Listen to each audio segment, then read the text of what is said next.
Una storia che continua a generare futuro. Una comunità di impatto aperta al mondo. Università Cattolica del Sacro Cuore. Una storia che continua a generare futuro. Una comunità di impatto aperta al mondo. Università Cattolica del Sacro Cuore.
Questo è un luogo che genera dialogo, qualcuno che si impegna, che si batte, che approfondisce la conoscenza e sostiene la fiducia.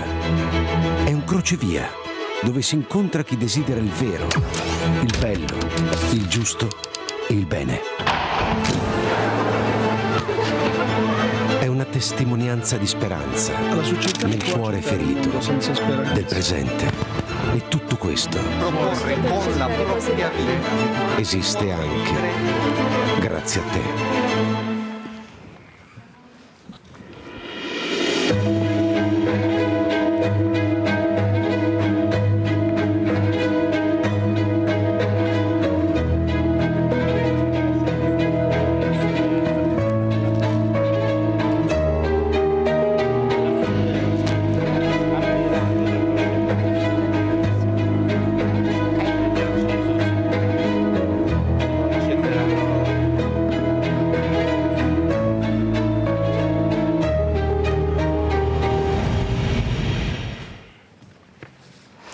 Buongiorno a tutti e benvenuti. Good afternoon, everybody. Welcome. Before introducing our guests, I'd like to remind us all of an anniversary. In 1996, the director of Avvenire, Dino Boffo, had a prophetic intuition. The flea of readers had already started, and so he thought, well, do you know what? I will try to grow my readers by myself. I will give them the will to know the world. And so that child maybe might decide to keep on reading. 30 years later, Popotus, that is the section, the weekly section of Avvenire dedicated to children, is still something quite rare in today's world. So this is the anniversary, and this is the right opportunity to ask ourselves, in which world are our children growing nowadays? There are some numbers that show us something. According to the data, the figures from a hospital in Rome, since between 2013 and today, digital addictions are spiking up. Every day there are children going to the emergency room for suicide attempt. And many of them are less than 15 years old.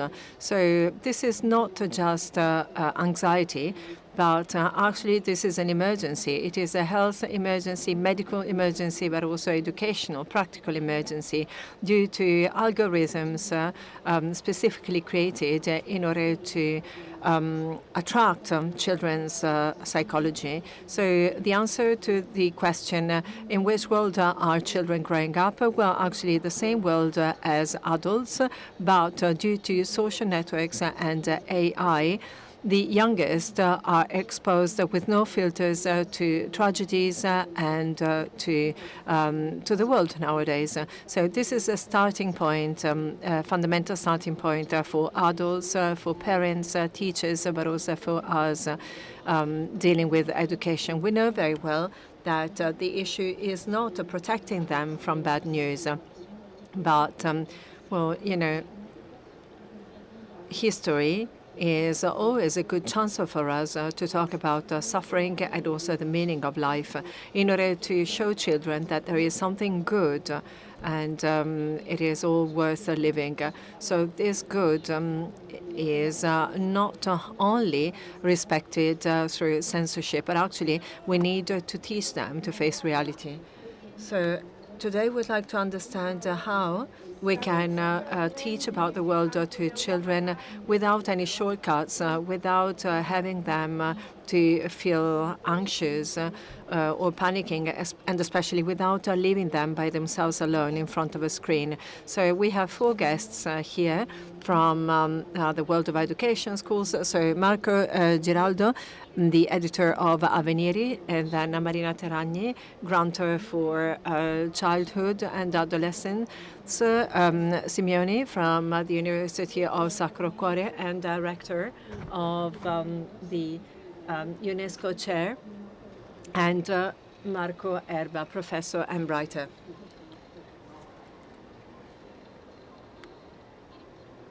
So, director, starting from Popotus, on the 30th anniversary, he wrote that writing for the youngest means renouncing to shortcuts and easy slogans. So today, we know that information is just about some TV pills. What is Avvenire doing? How can you tell the children about wars, refugees, tragedies, without falling into paternalism, sweetened paternalism?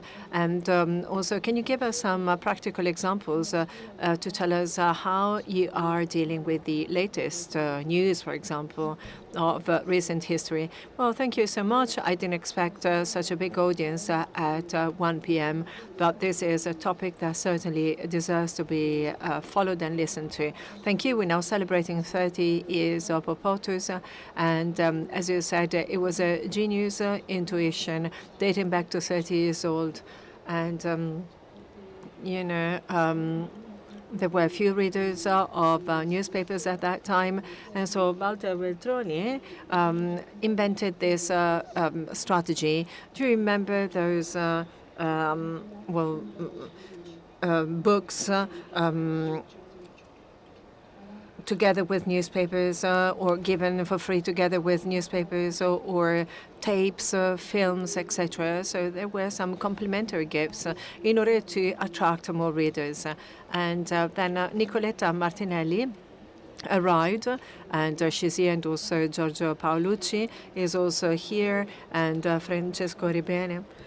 Well, all our colleagues from Avvenire know it. The most difficult thing at Avvenire is actually writing for Popotus. It is such an incredible exercise. It really teaches you to take children into consideration, to consider them seriously. By that I mean treating them as readers, real readers. They are very demanding readers. They are readers that ask you quite difficult questions. Well, we all know that we have children, some of us are teachers, and we know perfectly that their questions are very deep, very authentic. Sometimes they are quite disarming. And so now I'd like to reply to the second part of your question. You have to take children seriously, to take their questions into consideration without taking too easy shortcuts, and also without those objectives that the world of information has nowadays, especially social networks. They only want to attract attention in order to make money, and they want to grab them, to keep them with them, not to inform them, but actually just to make money. And but this is a betrayal. This means betraying their right to be informed. Therefore, the first rule is to consider a newspaper, and specifically Popotus, as a cognitive tool. So a newspaper like Popotus, this one here, you see, you can hold it in your hand. First of all, you can go through the pages. Then 4 years ago, we also changed the characters, the size of the characters, or the fonts. So now it can be used in schools. It is a better cognitive tool. I'm quite sure that there are teachers among you, and probably you know about the size, the larger size of the fonts. We know that nowadays for children it is quite difficult to keep their attention span. And now, well, I would say that this is a very useful cognitive tool.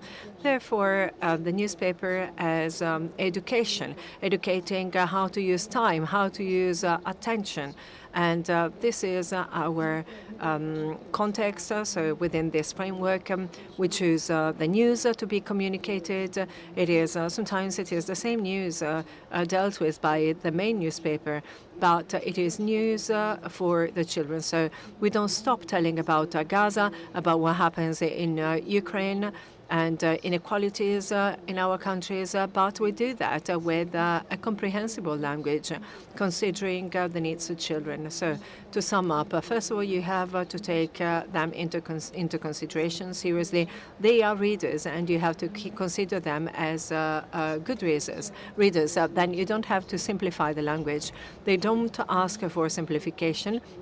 And also, third, you have to re-educate them about the ability to distinguish within this flow of information. You have to teach them the hierarchy of news, and so these are the tools, and this is also related to the use of time. These are the three main ingredients Popotus is made of.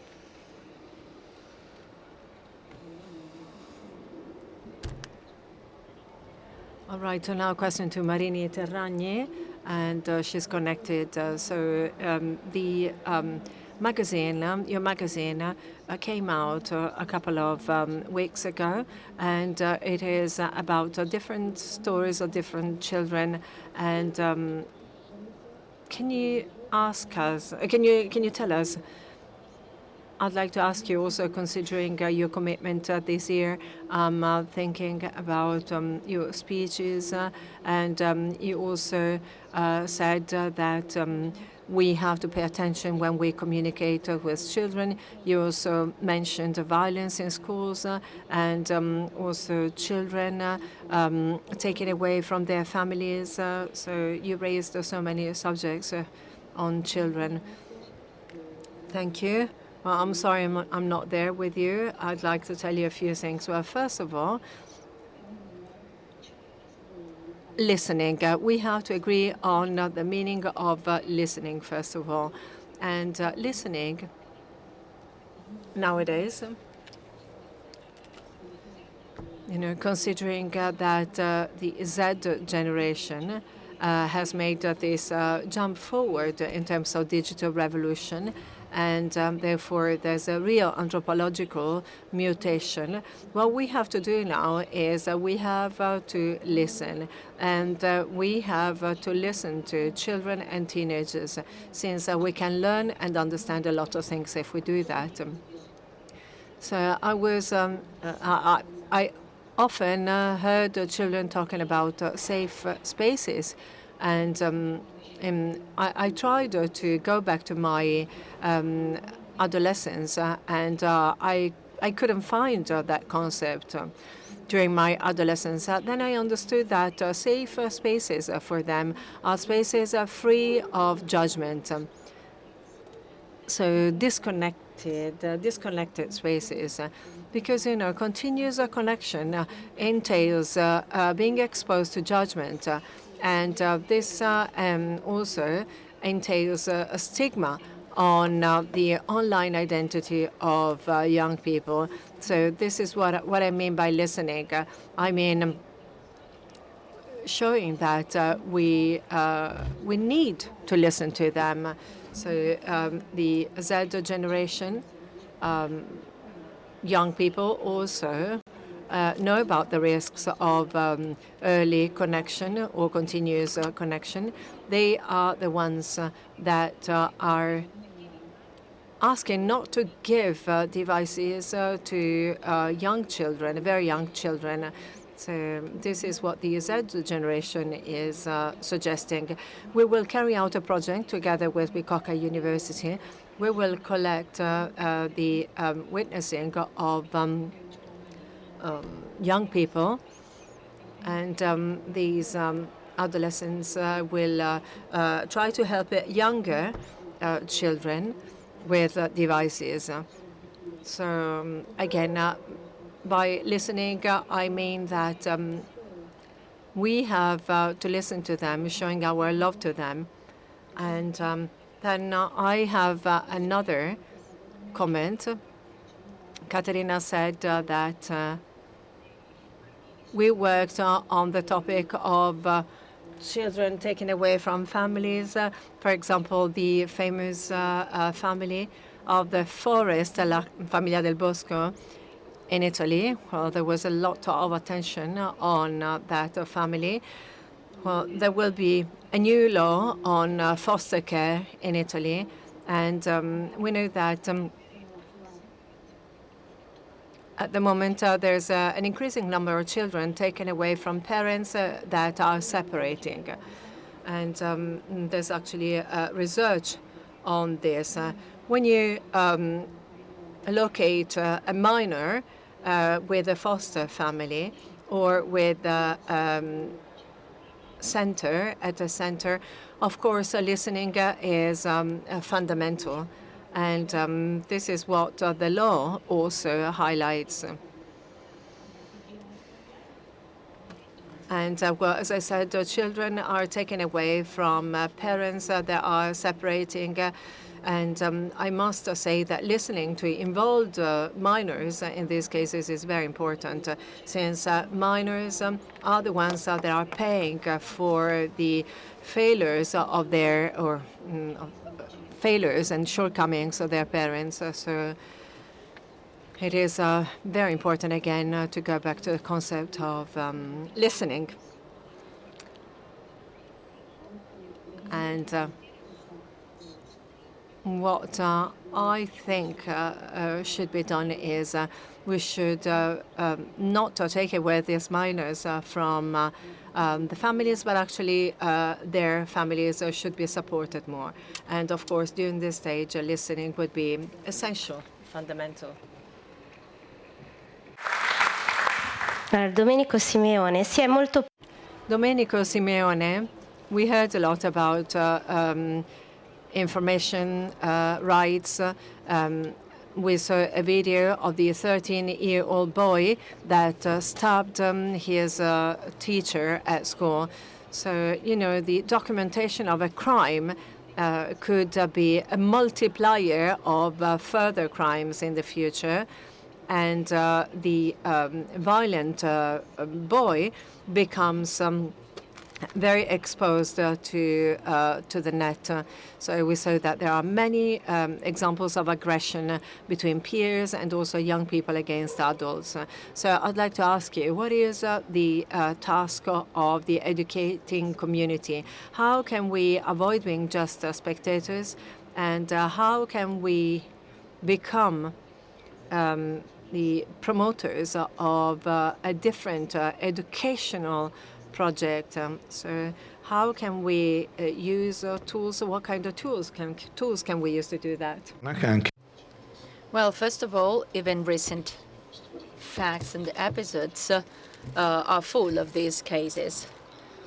There's a sort of malaise that we cannot explain and understand. Or we cannot understand it until it becomes manifest or something too dramatic. At the same time, some forms of violence, as the ones that have been described, seem to have in common the difficulty to recognize others as someone who is similar to us, a brother, someone belonging to us. Luigi Zoa, a psychoanalyst, in one of his books, talked about the death of others. And in the pre-technological world, he observed that he stated that the proximity was fundamental. And so media, social media in particular,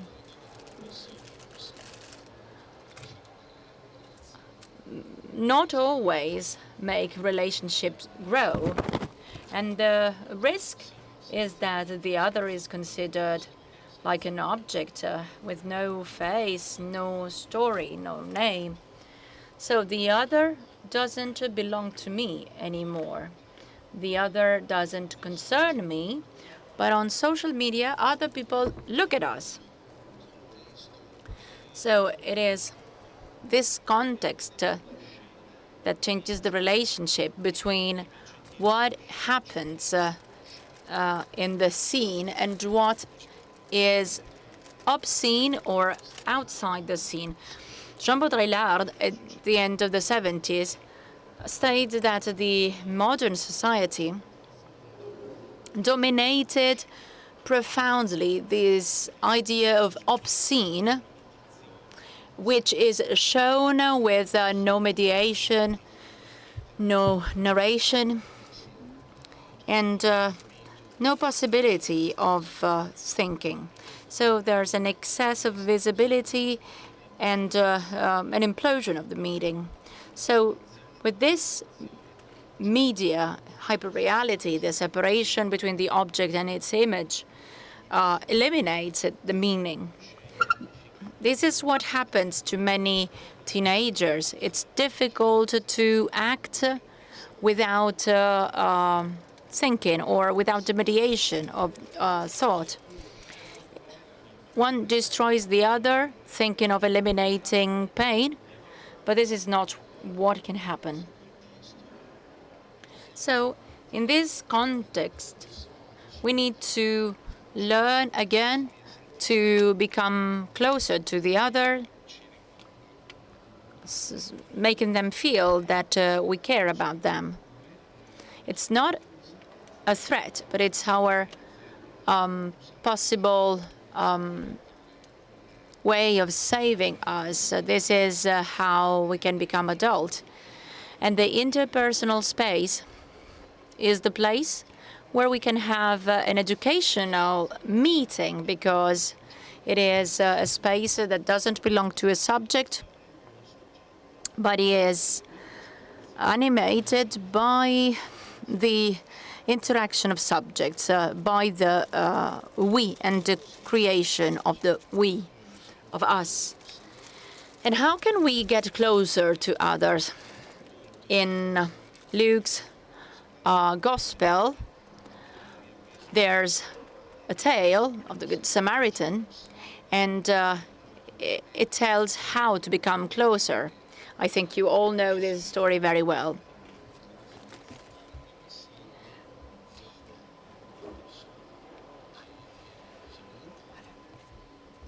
The Samaritan saw the person that was in trouble, and seeing someone means to recognize the others, to feel provoked by others, but he felt some compassion. So there's some feeling, some emotion that encourages us, an empathy to try and feel what the others feel. And then there's also an action. It says that he came closer. And the last verb is caring for others. So today we wonder how we can create an educational relationship with this kind of characteristics so that bring us closer and that help young people become closer.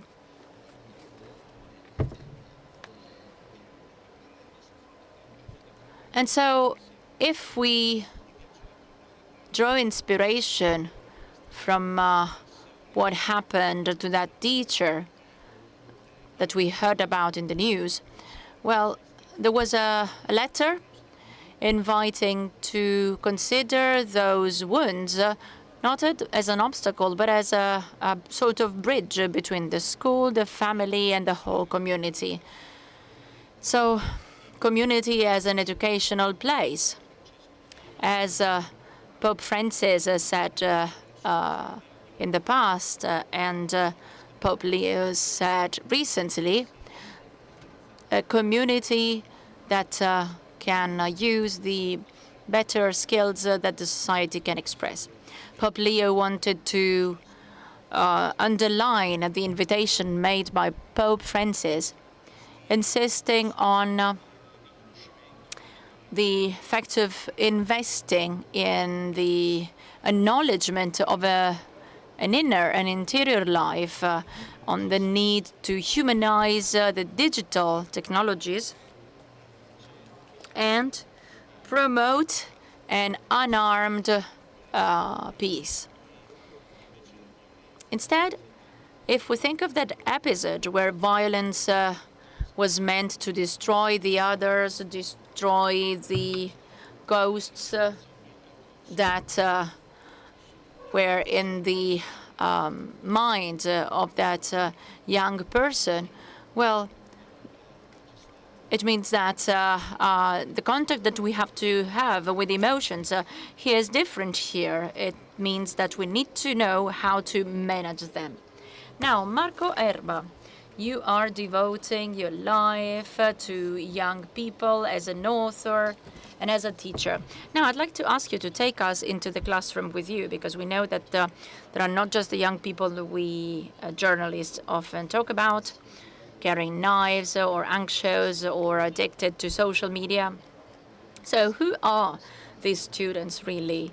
And what is the big question they raise when discussing issues such as war, violence, or the exams, school leaving exams? What is the question that lie in their hearts, and what are they seeking? Thank you for this question, and thank you for inviting me. I'd like to go back to something that Professor Simeone said, and mentioned the idea of seeing. There's a film, Avatar, the first Avatar, not the second or the third, that I also watched, but with much less pleasure.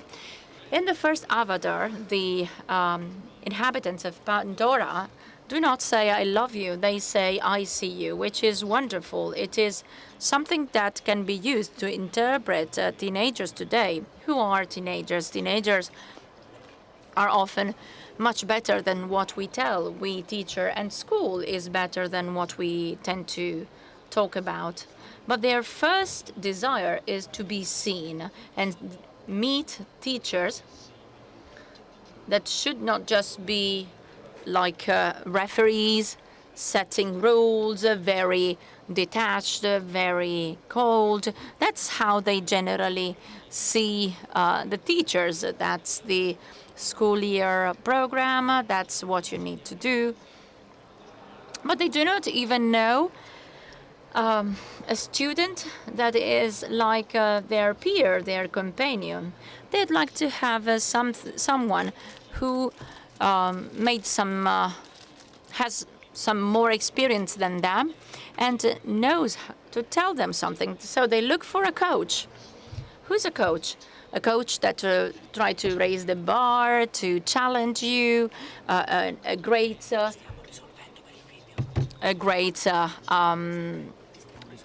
companion, someone who cares for you in the relationship. Because if you cannot take up the challenge, it's like I'm losing myself. So that's why teenagers need adults that know how to deal with freedom and responsibility. So I will train your responsibility in order for you to become more and more free. So it's like when, I was taking my son Piero, holding his hand, and he took a knife from the dishwasher, going around the kitchen saying that he was Darth Vader, and I took it away from him, and he cried. So at that point, I was not a guide anymore, but I was like a counselor that stays behind. So a teacher should not say, I won't tell you what I think. They should tell what they think, but also say, that's my proposal. I had such a professor. His name was Carlo. I was at secondary school. At that time, I was very silly, and I was scolded by the teacher, who wrote to the family and said, 1 week ago I talked to Marco due to his behavior. And I was certain that he didn't understand anything. I was at secondary school, and he was like a challenging coach. He came to the classroom and read Leopardi's poems.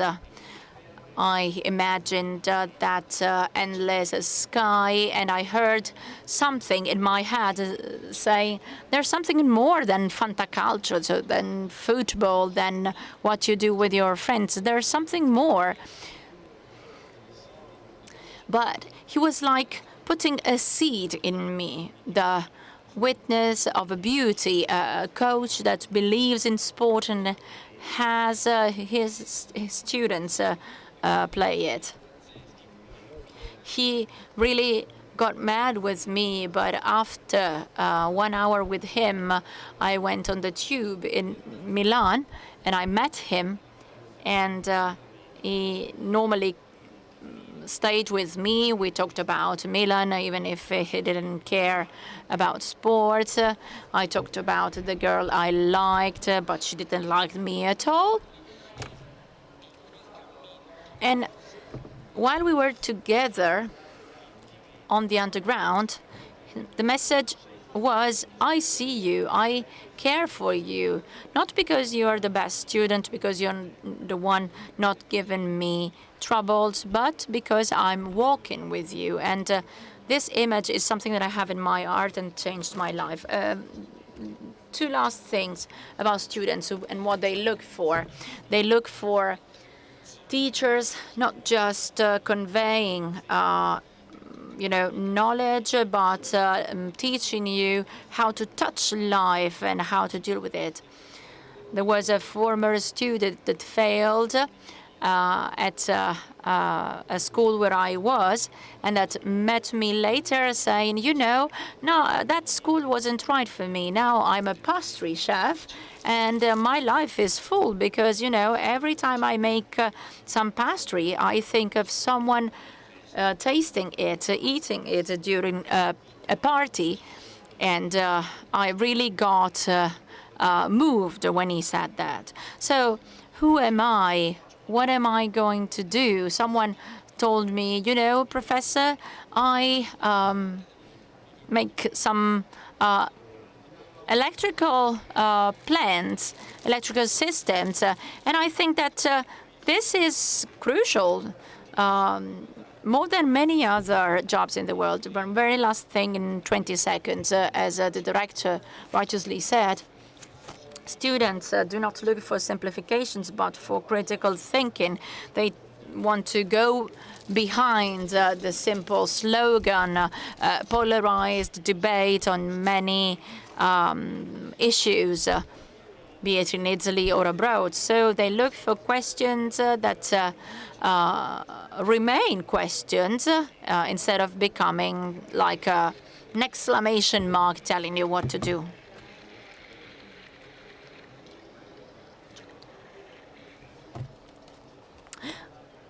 Director, let's go back for a moment because Leo XIV wrote a letter to the young readers of Popotus for the 30th anniversary of Avvenire.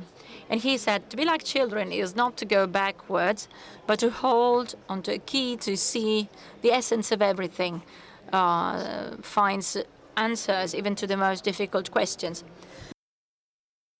Perhaps only by looking into the eyes of children confronted with the barbarity of war, we can be converted and relearn how to look at one another.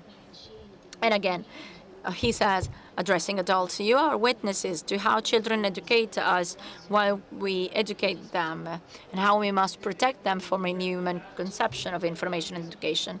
Everyone, especially today in the digital age, needs lifelong learning, and to remain human, we need to preserve a child's perspective on reality.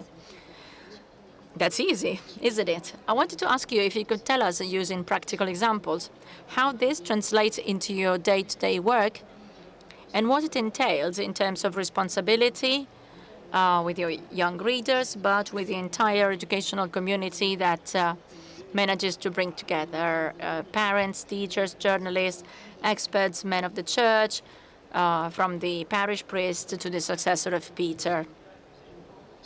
Let me say that what I did with Popotus was one of the most incredible experiences. Punto essenziale. Popotus is really important, as the Pope underlined, because we really care for young people. We care for them. We have an interest, not just because they are the readers of the future, but because they are our futures, everyone's future. And the Pope said that they are like the guardians of the beauty of the world, and they can help adults to give some beauty back to this gray, ugly world. So they have such an incredible job that he is accompanying children like a coach. And to give you a tangible example, we are a newspaper giving information. And as Marco said, the questions that teenagers ask should be lively for a long time, so not answered immediately. And sometimes we tend to follow two roads, simplifying too much to make them understand, or rather decide to be too direct, like a pornography of reality. But there's another way, which is Popotus' way and Avvenire, that is accompanying, helping, supporting. So doing one's job with great attention, as Calvino said. For you to be understood by a child, you must be precise in your language. You must use the right words. And this is a daily exercise. As you said, Popotus was created within Avvenire, so within a community of people meeting every day together and trying to think about reality. It's not the product of an influencer in front of a camera saying what they think. It's not even political communication, which is very self-referential. I can tell you what I think in front of a camera or in front of social media for 30 seconds on my own without, dialogue, without considering the other. No, the newspaper, the magazine, wants to construct a tale of reality together by gathering the different points of view. And that's this dialogue that gives the relationships. Very often in the newspaper, there's like a menu for the different topics. And from the exchange of ideas, the topics for a journal in Popotus arrive. So writing in newspapers, writing a magazine today is going back to be like craftsmen and use the mind, but also the hands, the heart, the dialogue. If inside your community at work, inside your newspaper, you don't do this, you want to be able to do it outside. I don't know if you see what happens today in information. Very often, information is self-referential too, and I'm not referring to social media or others, because there's a newspaper where people tell what they think about them. But if you want to be serious, especially for young people, you need to tell about the world and do it while you build every day, opening up your window on the world, the narration of what happened. And that's our duty, and that's in line with what Pope Leo said. We need to be able to tell about the beauty of the world. And this happens even in the most tragical situations. Think of prison. There's Giorgio, who wrote 100 stories of recovery. Many of them were also written by Popotus. You can talk about being in prison, which is something dramatic, even talking to children, and even finding some beauty in the world, even inside the prisons, because at the end of the day, that's our task, communicating the beauty, going beyond the difficulties of everyday language, and doing it with children. I think is one of the most beautiful jobs in the world. C'è un piccolo problema di collegamento. We have a problem with the connection with Marina Terragni, so let's continue. There's a risk related to children protection. That is to say, any weakness of the children tends to become pathology. There's a lot of medical diagnoses, etc. So how can we avoid that? How can we shift from a vision of the child seen as a weak subject to be only protected into an active individual able to express her judgment, able to express curiosity? Well, first of all, we have to admit that over the years, this awareness has been increasing. The awareness of the child as an individual. Children are not just receivers of messages from adults, but actually they are holders of very interesting points of view. They show us a side of reality that we're not able to see. But you're right, we do have this risk of making them and converting them into pathologies. And I think the main risk is that we might just limit ourselves to the medical sphere and having a iatrogenic effect. If we transform everything into pathologies, one side effect will be that we just put experts in charge of facing those problems and those difficulties. And by doing that, in a way, we make adults, so parents, children, as not competent.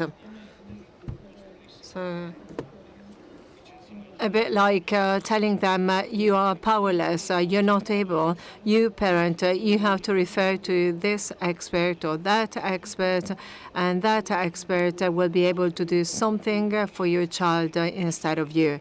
So the risk is that we might stigmatize. We may have some diagnostic categories in our mind without even remembering that there's a child in front of us. But then at the same time, as the Pope says in his beautiful letter sent to Popotus, he says we need to look at children as a competent individual who's able to contribute with a very original gaze on reality. We have to see children as epistemic individuals. That is to say, an individual that is able to understand and explain about reality. There are some beautiful examples from philosophers for children. So children, thanks to their interpretation of reality, they help us create a new way of thinking. But in order to do that, of course, we need to know about childhood. We need to be able to listen to them. So again, we have to make this trip together in the childhood planet in order to discover the mystery of children. Since, their non-contaminated look is what allows us to see far away. There's an African proverb that says that a parent should take her son and put him or her on the shoulders, since children are able to see much further away than their parents. So adults, of course, would be positioned in an uncomfortable position, since they will not be able to control what happens. And at the moment, they are not able to explain the mystery of childhood. But if we do that, if we apply this authentic listening, we will manage to discover their reality. Jung writes, the mystery of childhood is a prodigy. We, adults, we shouldn't destroy it. What we call as education very often means that we drag children along our direction, along our way, instead of allowing children to make that beautiful bend, those beautiful bends in the route of their life. So education should give space to children, just like Popotus also gives more space to the look of children, to the gaze of children. Starting this journey for each one of us also means opening up to a new process, a new critical reflexive process, and adults would be able to give more space to the others. So I'd like to conclude now by reading one section from Gianni Rodari's book. And again, I wish the best to Popotus and to all of you. As Gianni Rodari used to wrote, a senior man with a sour ear saw another man, not very young man, on a bus with a very sour, very young ear. And so I changed my position, my seat, and I looked at him. I asked him, you are not so young. Why do you have that green ear? And he said, well, you can tell me that I'm old. This is the only thing that I still have as young. This is a green ear. This is a child ear. I use it in order to listen to children. I also listen to the birds, to the clouds, to stones, to rivers. I also understand the children when they say something that could not be understood by an old ear. This is what the old man with the green ear said on the bus that day. So I wish all of us to be able to have such a green ear that is able to listen to children. Thank you.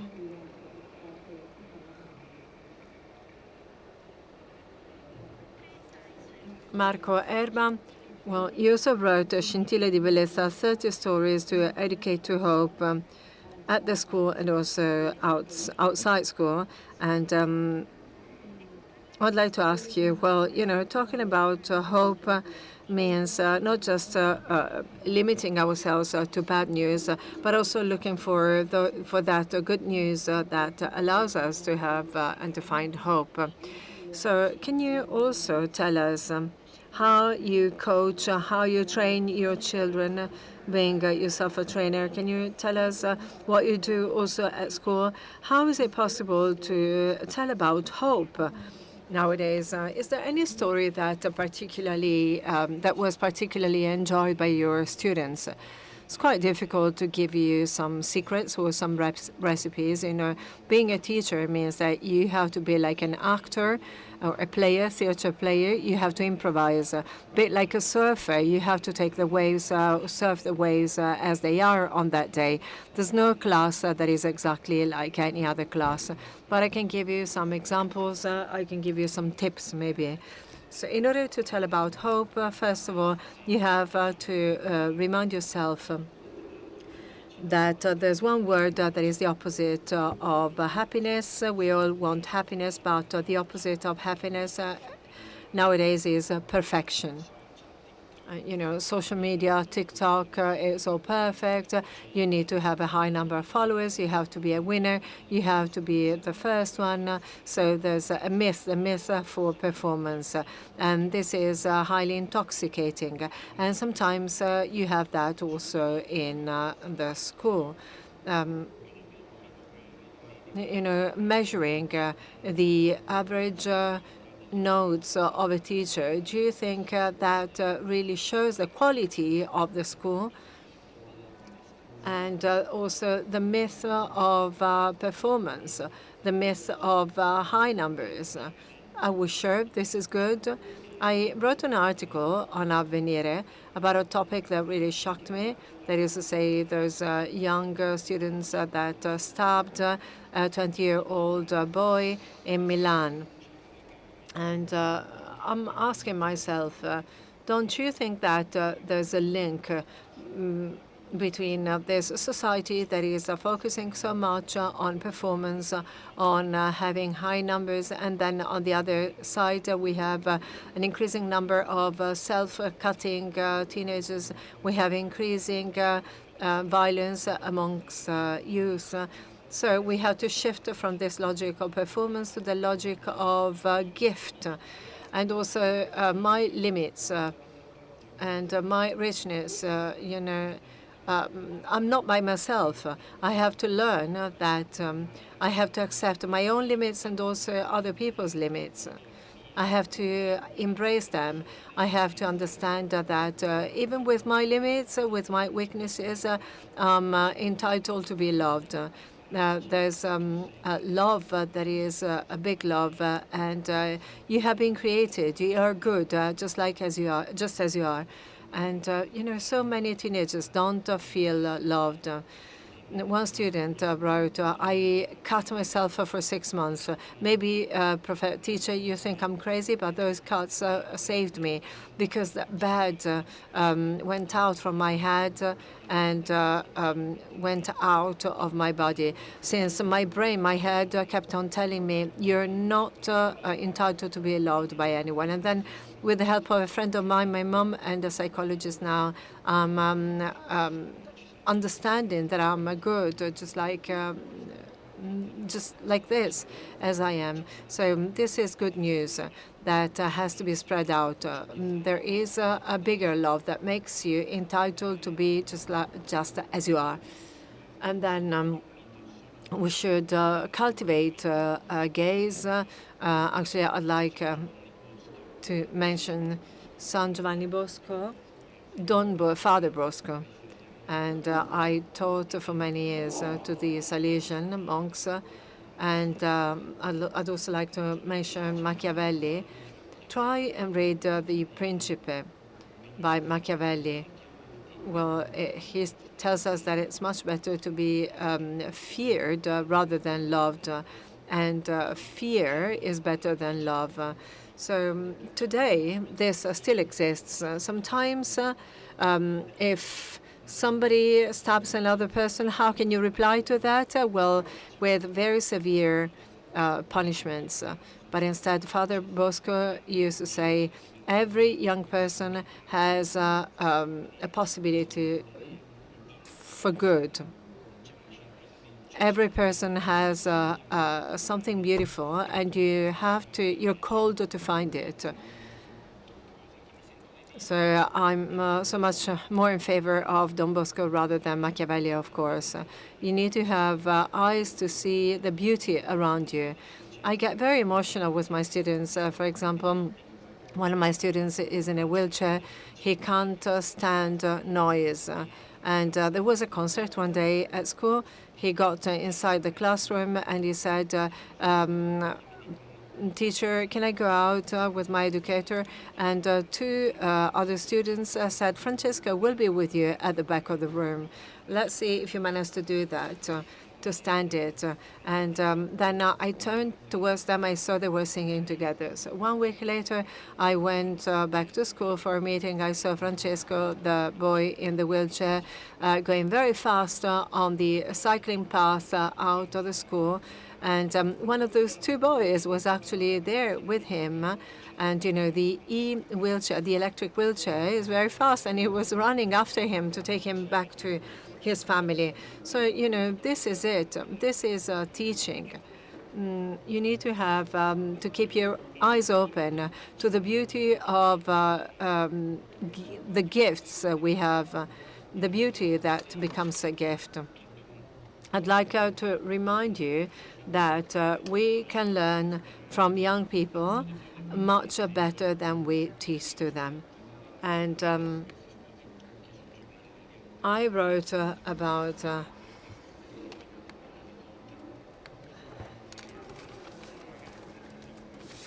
well, you know, from Promessi Sposi, the Corsoni sulla conversione.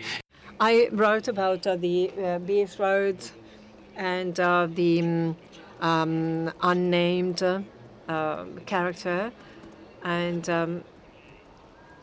I had written a lot about them, and so the betrothed and the unnamed. And one student said the unnamed doesn't convert when he meets Cardinal Federico. He converts when he sees Lucia suffering and grabs her hand. Why? Because taking care of her weakness, and he takes care of the weakness that is inside himself. Well, I started crying, and I said, you've understood the betrothed so much better than me. And, you know, that green gaze of the others, that's always a source of richness.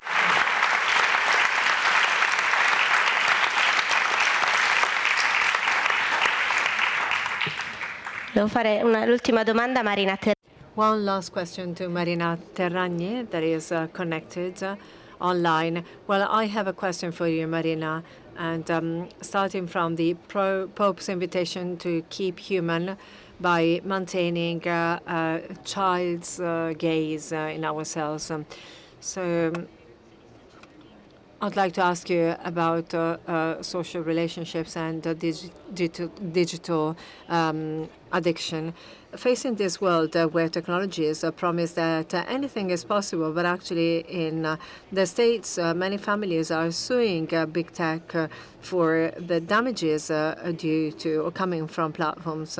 So don't you think that young people now are taking the distance from adults, since adults well, have made so many mistakes?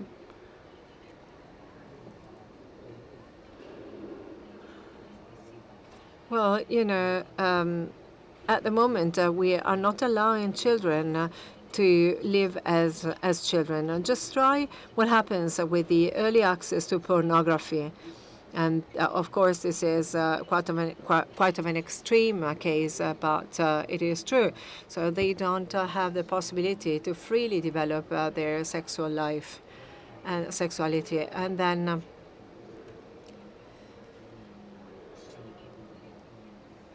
of course, we can't prolong their adolescence forever. Many adults are still teenagers nowadays, and so this is the opposite case. And this is centered on individualism without any limit.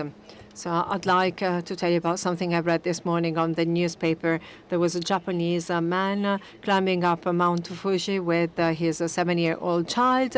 The child said, "I'm tired." He gave him a protein bar and kept on climbing without his child. So this means that this father thought that his individual enterprise or individual work was much more important than his child. So the attention of human beings has shifted from the central role of relationships to accomplishing himself or herself. And somebody has talked about our world as the world of relationships that is now actually ending up in the world into the world of solitude. So the prophecy of Ivan Illich is coming true. He'd announced the arrival of the economic neutral, that is to say, an individual whose ability to consume is actually exacerbated by the fragility of relationships. So I think we have to work more now on the concepts of relationships, mutual interdependence, on taking care, and also relationships at the center. And children are the main protagonists and the real masters, since before the 3rd year of life, each one of us, well, all of us, when we were children, we thought we were just one thing together with our mom. And so the atom of the world at the beginning of our life is actually the motherly relationship. Without such a relationship, children don't develop, don't grow. So now I'd like to read what the Pope says. Keeping the child of the child's gaze means keeping relationships at the center of humanity. So the space of care, relationship and care. So these are the two atoms, the two concepts we have to work on. Thank you. Grazie. Thank you Marina Terragni, thank you Marco Erba, thank you Domenico Simeone. And I'd like to thank Director Marco Girardo for this precious meeting. There's nothing more to add apart from Well, some very rapid remarks, because what we said today are quite true. At Villaggio dei Ragazzi, you'll find a copy of Popotus that was especially designed for the Rimini meeting, and also a book on the rights of children for the 30 years of Popotus, with the texts of Domenico Simeone, Marco Erba, and many others. So come and look for it. So apart from Popotus and the various books, you'll find the Dona Ora stations to support the meeting and creating new moments of beauty, of hope, and even deduct this donation from your income statement. Thank you very much for taking part.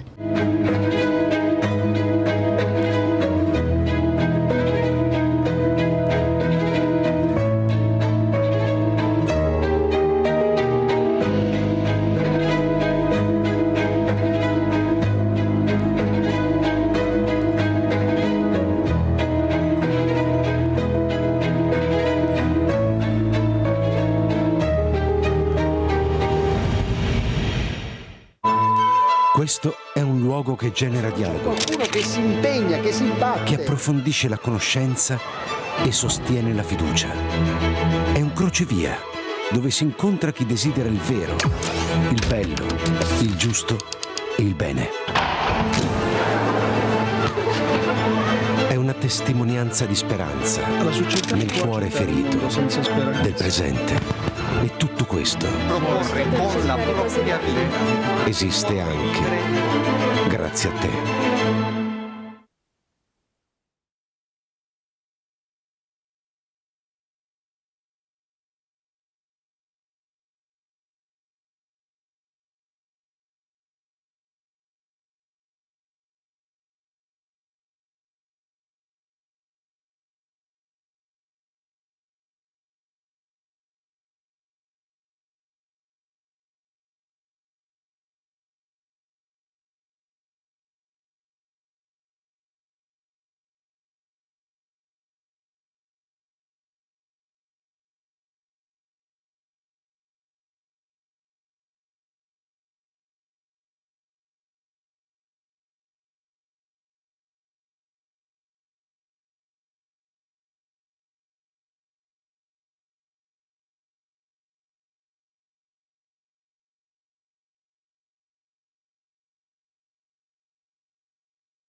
Una storia che continua a generare futuro.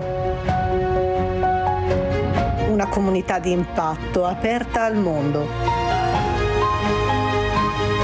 Università Cattolica del Sacro Cuore. Una storia che continua a generare futuro. Una comunità di impatto aperta al mondo. Università Cattolica del Sacro Cuore.